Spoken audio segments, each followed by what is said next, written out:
Assalamualaikum class. Today's our topic is events in JavaScript. पिछले class में हमने lecture में हमने कवर किया था कि आप डॉम क्या है, डॉम के थ्रू आप किसी भी HTML एलिमेंट को कैसे एक्सेस कर सकते हैं। तो उसमें हमने देखा था कि ऑन क्लिक का इवेंट या इमेज के ऊपर हम ऑन क्लिक इवेंट लगा रहे थे, ठीक है। तो इवेंट्स होते क्या हैं? An event occur as a result of some activity. किसी भी एक्टिविटी की वजह से एक इवेंट जनरेट हो रहा होता है। For example a user clicks on a link in a web page. Like अगर पेज पे कोई लिंक है तो जब उस लिंक पे यूज़र क्लिक करता है तो एक इवेंट जनरेट होता है। इवेंट वो किसी भी फॉर्म में हो सकता है, लाइक कोई दूसरा पेज ओपन हो सकता है, कोई डायलॉग बॉक्स ओपन हो सकता है, यानी क्लिक करने की वजह से कोई और एक्शन परफॉर्म हो रहा है, ठीक है। सिमिलरली पेज फिनिश लोडिंग, अगर कोई पेज क्लोज हो रहा है तो आपको maybe dialog box show हो जाए कि आप उसकी रेटिंग दें, आप उसको फीडबैक दें। A form is being submitted, जब आप फॉर्म सबमिट करते हैं तो आपको कोई ना कोई मे बी वो इवेंट जनरेट करके आपको कोई डायलॉग बॉक्स शो करवा दे कि you have submitted the form successfully और एनीथिंग। या आप की प्रेस करते हैं कीबोर्ड की अप या डाउन, कोई भी की प्रेस करने पे भी आप इवेंट जनरेट कर सकते हैं, ठीक है। तो डिफरेंट तरह के इवेंट्स होते हैं जावास्क्रिप्ट में हमारे पास। इवेंट हैंडलर क्या है? A segment of code to be executed when an event occur. अब हमें ये तो पता चल गया कि ठीक है, इवेंट ये है कि कोई भी फंक्शन, लाइक कोई भी आप क्लिक कर रहे हैं, बटन प्रेस कर रहे हैं या किसी भी एक्शन की बेस पे कोई इवेंट जनरेट होगा। अब उस इवेंट को हैंडल करने के लिए जो हम कोड लिखते हैं that is event handler. A segment of code usually a function, हम फंक्शन लिखते हैं। जिस तरह हमने पिछले लेक्चर में देखा कि जब हम ऑन क्लिक पे हम यानी बटन पे ऑन क्लिक लगाते थे तो हम एक फंक्शन कॉल करते थे और उस फंक्शन के अंदर जो कोड होता था बेसिकली वो उस इवेंट को हैंडल कर रहा होता था, ठीक है। We can specify event handlers attributes in the HTML tags. आप इवेंट्स को HTML टैग्स के अंदर ही यूज़ कर सकते हैं। लाइक यहाँ पे एंकर टैग है, लिंक टैग है, href में हैश लिखा हुआ है, आप कोई भी लिंक दे सकते हैं। ऑन क्लिक यहाँ पे इवेंट है, इज इक्वल टू यहाँ लिखा हुआ है अलर्ट बाय और फिर अदर वेबसाइट्स लिखा हुआ है। होगा क्या कि जब ये आपके पास लाइन रन होगी तो अदर वेबसाइट लिखा हुआ आएगा आपके पास एंकर टैग में, लिंक में। जब आप इस पर क्लिक करेंगे तो आपको ऑन क्लिक पे क्या शो हो जाएगा? एक अलर्ट बॉक्स शो होगा जिसमें बाय लिखा हुआ होगा। अच्छा, पिछली क्लास में जो हमने काम किया उसमें हमने एक फंक्शन कॉल की थी और उस फंक्शन के अंदर हमने जो है वो इवेंट पे जो भी फंक्शन परफॉर्म करवाना था वो करवाया है। आप दोनों वेज में काम कर सकते हैं, डायरेक्टली यहाँ पे लिख दें या फंक्शन कॉल करवा के उसे लिख सकते हैं, ठीक है। इसको मैं आगे चल के बताती हूँ कि दोनों वेज में आप कैसे कर सकते हैं। ये कुछ इवेंट हैंडलर्स हैं कि इन इवेंट्स की ऑटोमेटिकली ये इवेंट्स जनरेट होते हैं। फॉर एग्जांपल ऑन चेंज का इवेंट है, the value of the text field, text area और drop down list is modified. जैसे ही जब आप फॉर्म के अंदर कोई टेक्स्ट फील्ड्स होती हैं या ड्रॉप डाउन लिस्ट होती हैं उन पे अगर आप कोई इवेंट जनरेट करवाना चाह रहे हैं तो ऑन क्लिक की जगह आप ऑन चेंज लगाएंगे। ऑन क्लिक लगाना है तो आप किसी भी लिंक के ऊपर, किसी भी इमेज के ऊपर, किसी फॉर्म एलिमेंट के ऊपर आप ऑन क्लिक का इवेंट लगा सकते हैं। ऑन डबल क्लिक का इवेंट अवेलेबल है। डबल क्लिक, जब भी एलिमेंट पे डबल क्लिक किया जाए तो ये आप डबल क्लिक का इवेंट यूज़ कर सकते हैं वहाँ पे। ऑन माउस डाउन, अगर आप लगाना चाह रहे हैं कि जैसे ही यूज़र माउस प्रेस करे, बटन प्रेस करे तब कोई इवेंट जनरेट हो तो उसके लिए आप ये इवेंट लिखेंगे। ऑन लोड अ डॉक्यूमेंट और एन इमेज इज़ लोडेड, जब भी कोई इमेज या डॉक्यूमेंट लोड हो तो अगर तब आप कोई इवेंट लगाना चाह रहे हैं तो ऑन लोड का इवेंट लगेगा। तो ये डिफरेंट इवेंट्स के नेम्स हैं और उनके पर्पज़ हैं कि ये कब कब कॉल होते हैं। तो इनको वन बाय वन आके देखते हैं, ठीक है। सबसे पहले है जी ऑन क्लिक इवेंट। यहाँ पे देखें बॉडी के अंदर क्या लिखा हुआ है, href, और इस href के अंदर ये लिंक दिया हुआ है, ठीक है, कि ये पाथ दिया हुआ है कि ये पाथ ओपन होना है। ऑन क्लिक इवेंट लगा हुआ है और ऑन क्लिक के अंदर क्या लिखा हुआ है, स्टेप, ठीक है। स्टेप किसका नेम है? यहाँ पे फंक्शन का नेम है और उसके बाद लिखा हुआ है स्टूडेंट एक्सेस ओनली, ठीक।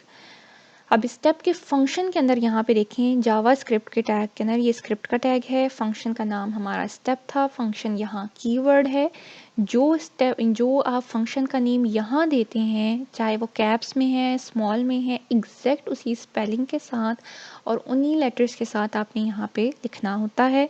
उस फंक्शन के अंदर कर्ली ब्रेसेस के अंदर क्या लिखा हुआ है, कंफर्म बॉक्स है, आर यू अ स्टूडेंट, यानी जब आप इस कोड को रन करेंगे तो आपके पास स्टूडेंट एक्सेस ओनली लिखा हुआ आएगा। जब आप इस पर क्लिक करेंगे तो एक इवेंट जनरेट होगा जो कि इस फंक्शन को कॉल कर रहा है, और इस फंक्शन के अंदर हमारे पास क्या है कि एक कन्फर्म बॉक्स में डिस्प्ले पे आ जाएगा। ठीक है, अब ये मर्ज़ी है आपकी कि आप कन्फर्म बॉक्स यहीं पे शो करवा दें लिख के, या आप एक फ़ंक्शन कॉल के थ्रू करवाएं, जो अभी मैं पिछले इसमें ये बात कर रही थी आपको कि यहीं पर डायरेक्ट वे में लिख सकते हैं या फ़ंक्शन कॉल करवा के। इसे मैं आपको रन करके भी दिखा देती हूँ कोड को कि आप इसको कैसे परफॉर्म करेंगे।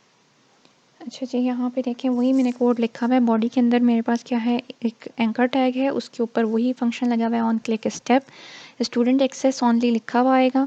और जब हम इसको रन करेंगे और इस पर क्लिक करेंगे तो हमारे पास ये फंक्शन कॉल होगा और इसमें एक कन्फर्म बॉक्स है। ठीक है, तो मैं इसको रन करती हूँ।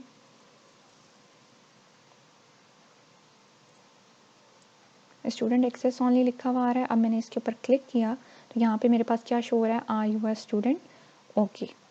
ठीक है, ये मेरे पास कन्फर्म बॉक्स आ गया। अब मैं दोबारा इसी कोड को यहाँ पे चेंज करके आपको दिखाती हूँ। यहाँ पे अभी हमने फंक्शन कॉल करके कन्फर्म बॉक्स शो करवाया था। मैं कहती हूँ यहाँ हम फंक्शन कॉल ना करें, डायरेक्ट यहीं कन्फर्म बॉक्स लिख दें। ठीक है, तो उसके लिए देखें इसी के अंदर ऑन क्लिक के अंदर बजाय हम कोई फंक्शन कॉल करते कन्फर्म बॉक्स डायरेक्टली यहाँ लगा दिया। ठीक, आर यू अ स्टूडेंट, यहाँ देखें स्क्रिप्ट के अंदर अब कोई मैंने फंक्शन कॉल नहीं की हुई, डायरेक्ट यहीं पे कन्फर्म बॉक्स लगा दिया कि ऑन क्लिक जब हो तो ये कन्फर्म बॉक्स शो करवा दे। इसको मैंने सेव किया, इसको रन करते हैं। ये हमारा कोड है और इसकी आउटपुट देखें एग्जैक्टली वही है। ठीक है, इसका मैं कोड भी दिखा देती हूँ आपको। ये देखें यहाँ पे ऑन क्लिक और कन्फर्म बॉक्स यहाँ पे लगा हुआ है। ठीक है, सो आप दोनों वेज में काम कर सकते हैं, आपकी मर्ज़ी है कि आप ऑन क्लिक को फंक्शन कॉल करने के बाद इवेंट हैंडल करें या ऑन क्लिक करते साथ ही उधर ही आप उसको मेंशन कर देंगे क्या इवेंट परफॉर्म होना है। उसके बाद है जी हमारे पास ऑन लोड का इवेंट।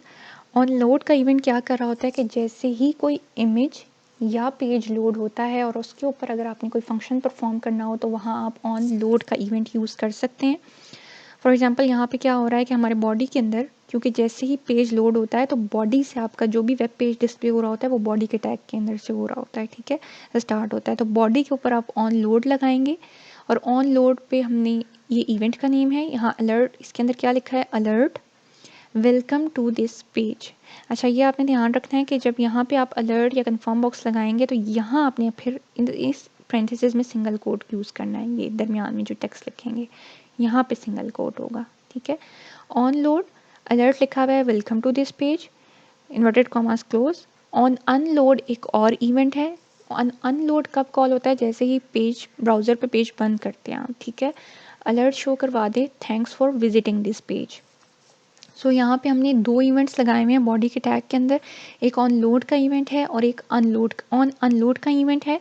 ऑन लोड का क्या करेगा, अलर्ट डिस्प्ले करेगा वेलकम टू दिस पेज, और जब ऑन अनलोड यानी जब आप ब्राउज़र को क्लोज करेंगे तो क्या शो करेगा, thanks for visiting this page. ठीक है, आप इनको सेपरेटली भी यूज़ कर सकते हैं, इनको साथ भी यूज़ कर सकते हैं। तो इसको भी मैं रन करके दिखा देती हूँ। अच्छा जी, यहाँ पे देखें कि मैंने बॉडी के ऊपर ऑन लोड का फंक्शन लगाया हुआ है, अलर्ट लगा हुआ है वेलकम टू दिस पेज। तो जब मैं इस पेज को रन करूँगी तो मुझे अलर्ट बॉक्स शो होगा कि वेलकम टू दिस पेज। ठीक है,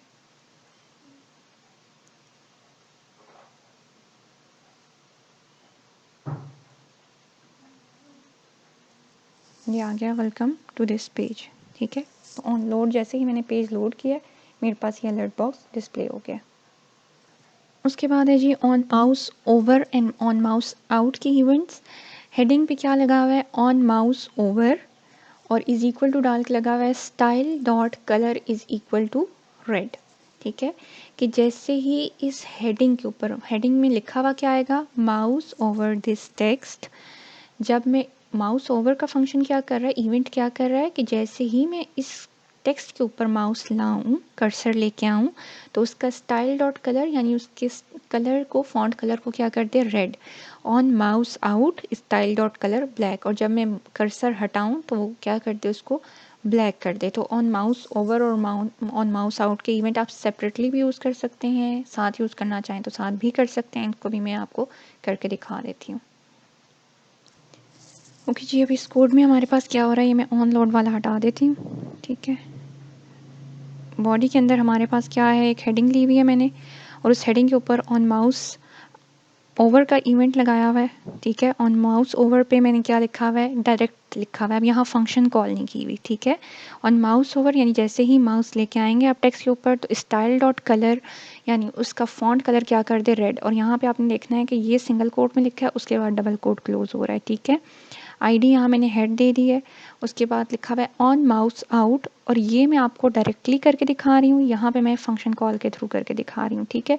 अब डायरेक्टली किया तो हमने जस्ट क्या लिख दिया, स्टाइल डॉट कलर रेड। अब मैंने फंक्शन कॉल की, फंक्शन कॉल करके मैंने यहाँ पे सेट का फंक्शन लिखा। अब उसके अंदर मुझे क्या करना पड़ेगा, पहले तो इस एलिमेंट को एक्सेस करना पड़ेगा जिसका मैं कुछ भी चेंज करना चाहती हूँ, चाहे उसका फॉन्ट कलर है, फॉन्ट साइज़ है, कोई भी प्रॉपर्टी चेंज करनी है तो सबसे पहले क्या ज़रूरी होता है कि हम उसको एक्सेस करें, ठीक है।